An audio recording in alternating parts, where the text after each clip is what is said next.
우리 하나님 말씀은 우리 갈라디아서 3장 10절 말씀부터 우리 18절 말씀까지를 합독을 하겠습니다. 3장 10절에서 18절 말씀입니다.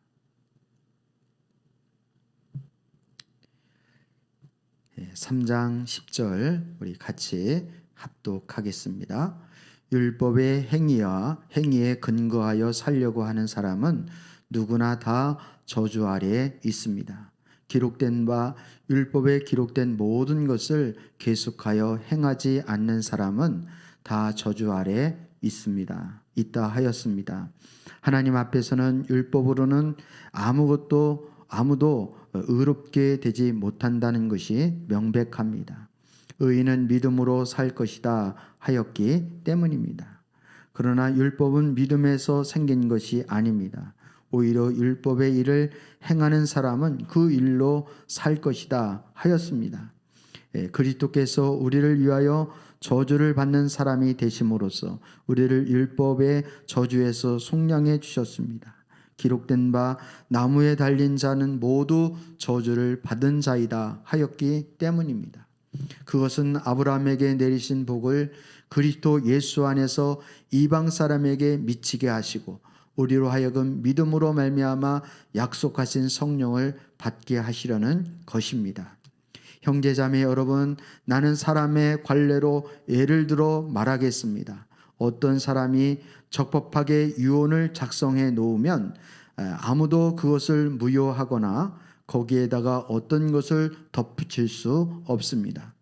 그런데 하나님께서 아브라함과 그 후손에게 약속을 말씀하실 때에 마치 여러 사람을 가리키는 것처럼 후손들에게라고 말씀하지 않고 단 한 사람을 가리키는 뜻으로 너희 후손에게라고 말씀하셨습니다. 그 한 사람은 곧 그리스도이십니다. 내가 말하려는 것은 이것입니다. 하나님께서 이미 맺으신 언약을 430년 뒤에 생긴 율법이 이를 무효로 하여 그 약속을 폐하지 못합니다. 그 유업이 율법에서 난 것이면 그것은 절대로 약속에서 난 것이 아닙니다. 그러나 하나님께서 약속을 통하여 아브라함에게 유업을 거저 주셨습니다. 아멘. 우리 갈라디아서 3장 10절 말씀부터 18절 말씀까지를 우리 같이 합독을 했습니다. 사도 바울은 율법의 행위로 의롭다함을 얻을 수 없는 이유를 오늘 본문 말씀에서 설명을 해주고 있습니다. 아브라함의 후손으로 구원을 얻은 복은 예수 그리스도 안에서 믿음으로만 주어진다고 약속했기 때문이라고 그렇게 말씀하고 있습니다. 이것이 오늘 본문 말씀의 내용이에요. 우리 오늘 10절 말씀을 다시 한번 읽어보도록 하겠습니다. 율법의 행위에 근거하여 살려고 하는 사람은 누구나 다 저주 아래에 있습니다. 기록된 바 율법책에 기록된 모든 것을 계속하여 행하지 않는 사람은 다 저주 아래에 있다 하였습니다. 오늘 10절 말씀을 읽어보니까 율법의 행위에 근거하여 살려고 하는 사람은 누구나 다 저주 아래에 있다, 이렇게 말씀하고 있는 거예요. 여러분, 율법을 지키라고 한 것은 하나님께서 율법을 지키라고 하나님 모세를 통해서 주셨어요. 즉 제사를 드리고 절기를 지키고 기도를 많이 하라고 주님께서 말씀하셨어요. 그리고 그것을 구체적으로 어떻게 해야 할 것인가까지도 주님이 일일이 다 말씀해 주셨습니다. 근데 그 율법을 지키는 자가 저주 아래에 있다? 여러분, 이 말씀은 참 충격적인 말씀이 아닐 수 없습니다. 여러분, 이런 말씀에 대해서 우리가 성경을 읽을 때 성경을 내가 좋아하는 말씀은 골라서 읽으니까 성경에 이런 말씀도 있어? 이렇게 생각하는 성도도 있을 수 있습니다. 그렇지만 오늘 본문 말씀은 정말 우리가 깊이 생각해야 하고 정확히 봐야 하는 거예요. 율법의 행위에 근거하여 살려고 하는 사람은 누구나 다 저주 아래에 있다. 이렇게. 이 말씀은 오늘날 우리에게 비추어서 말하면 주일 성소 잘하고, 그리고 헌신적으로 헌금도 많이 하고, 사역도 열심히 하고, 이렇게 주님을 위해서 열심히 행하면 이것이 저주 아래에 있는 것이다. 정말 말도 안 되는 그런 말을 하는 것처럼 들리는 거예요. 이렇다면 어떻게 무서워서 신앙생활을 제대로 할 수 있는 사람이 어디 있습니까? 그러면 열심히 신앙생활을 하는 사람이 저주 아래에 있으면 열심히 신앙생활을 안 하는 사람은 그러면 저주 아래에 있지 않는 것입니까? 오늘 말씀을 우리는 받아들이기가 너무나도 힘든 그런 말씀이 아닐 수 없습니다. 그럼에도 불구하고 사도 바울은 왜 오늘 본문 말씀에서 율법의 행위에 근거하여 살려고 하는 사람은 누구나 다 저주 아래에 있다라는 이런 무서운 말씀을 했을까요? 먼저 우리는 복음의 관점에서 이 말씀을 이해해야 하는 것입니다. 우리는 계속해서 이제 마태복음 5장, 6장, 7장 말씀이 복음과 율법의 관점에서 말씀을 우리가 봐야 하는 것처럼 우리 이 갈라디아서 말씀도 마찬가지입니다. 복음의 관점에서 이 말씀을, 율법과 복음의 관점에서 이 말씀을 봐야 하는 것입니다. 모든 사람은 죄 아래에 있다, 즉 죄를 범했다라는 것을 복음은 우리에게 말씀하고 있습니다.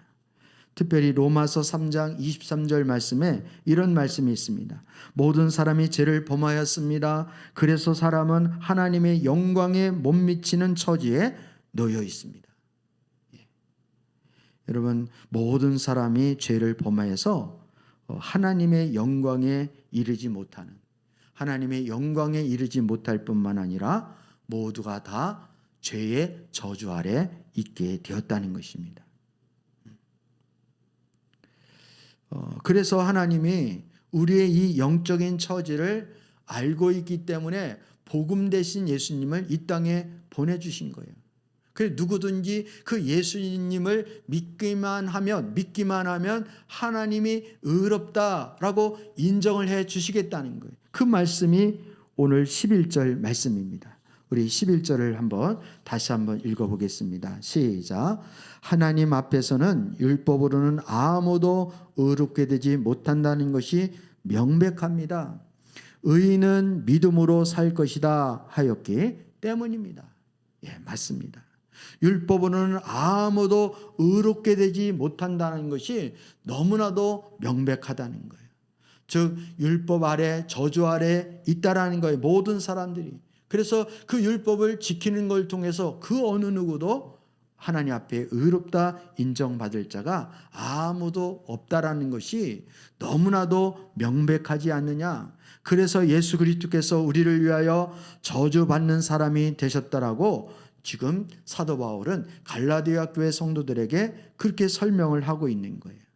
그래서 우리를 율법의 저주에서 예수님께서 속량해 주셨다는 것입니다. 그 말씀이 바로 13절 말씀이에요. 그리스도께서 우리를 위하여 저주를 받은 사람이 되심으로 우리를 율법의 저주에서 속량해 주셨습니다. 나무에 달린 자는 모두 저주를 받은 자이다 하였기 때문입니다. 십자가 진 것이 저주받은 거예요. 나무에 달린 것이 저주받은 그 상징입니다.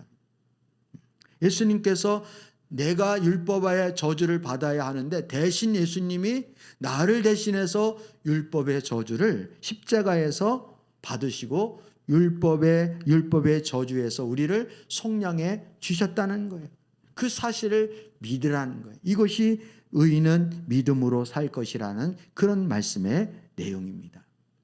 이렇게 해야 할 이유에 대해서 계속 지금 사도 바울이 14절에서 설명을 하고 있는데, 이렇게 주님께서 우리를 속량해 주신 이유는 아브라함에게 내리신 복을 그리스도 예수 안에서 이방 사람에게까지 미치게 하고, 또한 우리에게 믿음으로 말미암아 약속하신 성령을 받게 하려는 것이다 라고 말씀을 하고 있습니다. 이 내용이 14절 말씀이에요.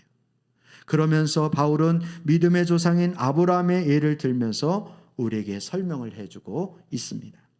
하나님께서 아브라함과 그 후손에게 약속을 하실 때 후손들에게 라고 여러 사람을 가리켜 말씀하지 않으시고 너희 후손에게, 즉 후손들 이렇게 복수를 사용하지 않고 후손에게, 즉 단수를 사용했다는 거예요. 이것은 여러 사람을 가리켜 말씀하신 것이 아니라 한 사람, 곧 그리스도를 지칭하는 말이라고 사도 바울은 지금 오늘 본문에서 설명을 해주고 있는 것입니다.